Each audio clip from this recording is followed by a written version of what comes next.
안녕하세요. 빅머니의 권미란입니다. 세계 최초의 증권 거래소는 언제 어디였을까요? 바로 17세기 네덜란드였습니다.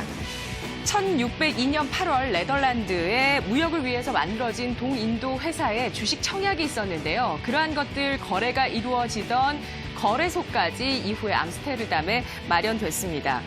처음 주식을 발행했던 회사가 전 세계적으로 동인도 회사였고요. 1602년 8월 한 달 동안 이 회사의 주식 청약을 네덜란드 주요 도시 암스테르담, 미들비르흐, 호른, 델프트, 그리고 로테르담 같은 6개의 도시의 사무소에서 청약을 받았습니다. 따로 유가증권이 발행되지는 않았고요. 예전에 유가증권 보신 적 있으신 분 계시죠?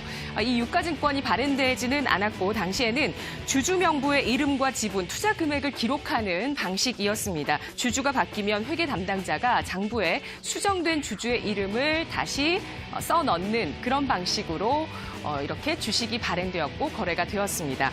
주식 투자는 17세기 암스테르담의 국민 스포츠였다고 합니다. 그래서 정말 재미있는 이야기가 있던데요. 함께 살펴보실까요? 투기꾼들은 입만 열면 오직 주식 얘기뿐이었다.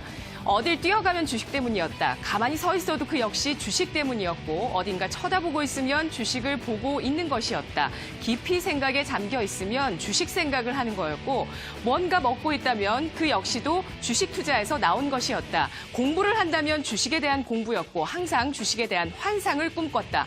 병들어 죽는 자리에서도 주식 걱정만을 했다. 1688년도에 쓰여진 혼란 속의 혼란이라는 책 속에 나와 있는 네덜란드의 풍경이었습니다. 당시 이렇게 사람들이 광분했었던 주식이 네덜란드 동인도 회사의 주식이었고요. 주식의 시초부터 지금까지 투자 심리는 참 다를 바가 없다라는 부분을 이 글을 통해서 알 수 있는 것 같습니다. 당시 이렇게 광분을 했다면 그 이후의 주가는 사실 보지 않아도 눈에 선하죠. 추세 하락을 나타냈을 것입니다.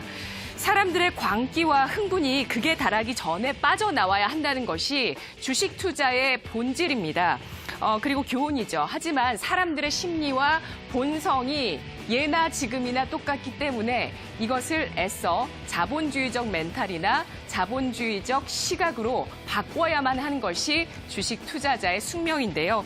1901년 20세기 들어서 투자 자산별 수익률이 기록이 됐습니다. 그런데 2018년 올해는 이러한 기록이 있었던 이후 118년 만에 최악의 재테크 한 해로 기록될 것으로 예상이 되고 있습니다.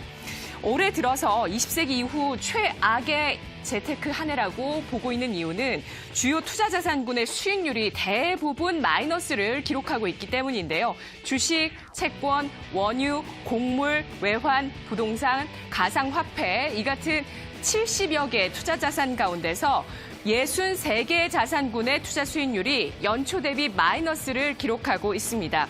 90%의 투자 자산군이 현재 손실을 기록하고 있다는 것이고요. 투자자들에게 이렇게 좌절감을 안겨주고 있는 2018년입니다. 피난처, 기댈 언덕이 어디에도 보이지 않는다는 것이 전 세계 금융의 중심가인 월가에서 나오고 있는 시각이고요. 안전자산으로 꼽히고 있는 금값 같은 경우도 올해 들어서 8%의 하락률을 보였습니다. 다음 보시죠. 25일 월스트리트 저널에서 이런 보도가 나왔습니다. 70개 투자 자산의 90%가 달러화 기준으로 마이너스 수익률이었습니다. 바로 1931년 대공황 때만 하더라도 그때 전체 투자 자산 가운데 77%가 마이너스였고요. 지금 다음으로 가장 마이너스 비율이 높았던 것은 1920년 1차 세계대전 직후 84%의 투자 자산이 마이너스를 보였습니다. 2차 오일 쇼크 여파 그리고 2008 글로벌 금융위기 때만 하더라도 60% 후반의 투자 자산이 마이너스를 보이면서 전체 투자 자산 가운데 우리가 피난할 수 있는 도피처는 있었다는 것인데 올해 같은 경우는 90%가 마이너스를 기록했다는 것이죠. 달러 상승폭 4.7%를 제외하고 보면 해당국 환율로 계산을 했을 때 전체 가운데 66%가 현재 투자 자산 마이너스를 나타내고 있다고 합니다. 지난 30년간 주식이 내리면 채권이 오르는 그런 패턴이 이어져 왔는데요.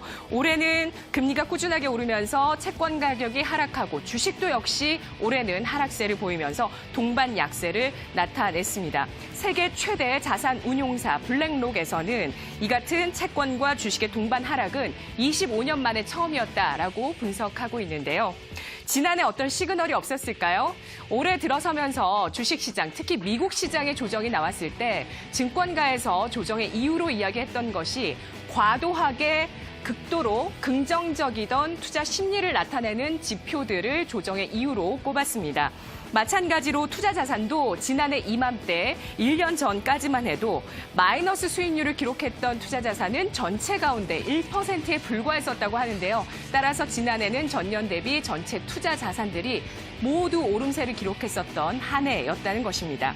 파티에 펀치볼을 치워라. 파티가 끝나간다. 그리고 이제는 점심값 지불해야 되는 시기다. 공짜 점심은 없는 시기다라는 사인은 여러 곳에서 있어 왔습니다. 미국의 기준금리 인상이 본격화되었죠. 그리고 저금리를 제외한 경기와 자생적인 성장을 보여줘야 하는 그러한 시점에 이렇게 미중 무역 분쟁이 펼쳐지면서 7월부터 지금까지 미국은 중국을 향해서 500억 달러 규모의 중국 수입품에 대해서 25%의 관세를 부과했습니다. 이에 따른 불확실성, 경기에 대한 불확실성과 신뢰성이 깨지고 있는 그러한 구간이죠.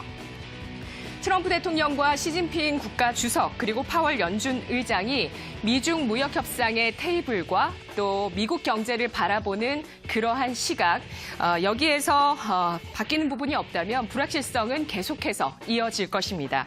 미중의 패권 다툼 또 연준의 정책 바로 12월 1일 그리고 12월 18일과 19일 D-Day가 됩니다. 극적인 협상 타결이 있을지, 극적인 스탠스 변화를 보여줄지, 그렇지 않다면 글로벌 경제가 지게 되는 내년도의 짐은 더 늘어날 수밖에 없습니다. 트럼프 대통령 간밤에 월스트리트 저널 인터뷰에서 중국을 향한 2천억 달러 규모의 관세 부과를 이야기했고요.